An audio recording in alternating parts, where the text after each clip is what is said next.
Ma mère était quelqu'un d'une nature plutôt heureuse, plutôt gaie, toujours prête à rire, à s'amuser. Et je pense qu'elle a vraiment ici passé de très bons moments. Elle aimait beaucoup cet endroit, cette maison.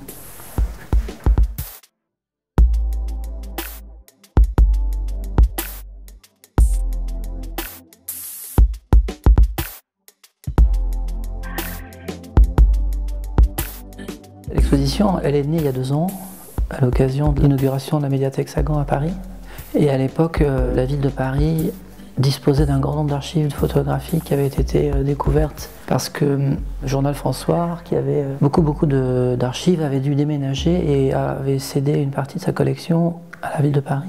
Nous avons tous pensé ensemble faire une exposition. Vous savez, on a toujours un petit peu tendance à parler de Sagan comme d'un écrivain qui passait son temps à dépenser son argent, à boire du whisky, à rouler vite en voiture et à faire des tas de bêtises. Et moi j'ai pensé que cette exposition elle est l'occasion de remettre un petit peu son œuvre sur le devant. L'idée c'était de faire une exposition dont le fil serait ses romans. Et c'est un voyage à travers sa vie d'écrivain, où chaque roman est une étape de sa vie.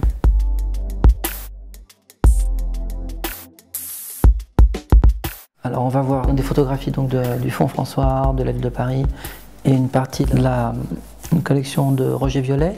Et puis on va voir aussi des archives, des documents qui sont des lettres, qui sont des manuscrits, qui sont des notes, qui sont des exemplaires originaux, qui sont des livrets, qui sont des petits cahiers, des objets qui font partie de ma collection personnelle. Elle avait acquis une maison ici à Honfleur, à quelques kilomètres. Elle aimait beaucoup ce lieu, elle adorait cette maison. C'est la seule maison d'ailleurs qu'elle ait jamais possédée. Et elle qui déménageait tous les 3 ans en moyenne, je peux dire que cette maison, elle l'a gardée 45 ans, donc ce qui est un record absolu. Elle a grandi dans le Dauphiné pendant la guerre, au milieu des arbres et des champs et des chiens et des chevaux. Et elle a toujours gardé cet attachement pour la nature. Et je pense que sa grande maison à Honfleur lui rappelait cette campagne, enfin lui rappelait la campagne qu'elle aimait profondément.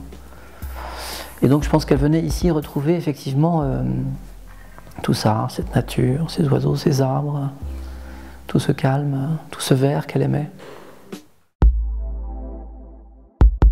J'espère que cette exposition d'abord leur plaira, et puis ensuite j'espère que ça rappellera à certains qu'effectivement elle a écrit pas mal de livres. Ça va leur montrer aussi surtout, j'espère, un visage de Sagan qu'ils n'ont peut-être jamais vu, puisqu'il y a des photos qui sont inédites sur ces murs.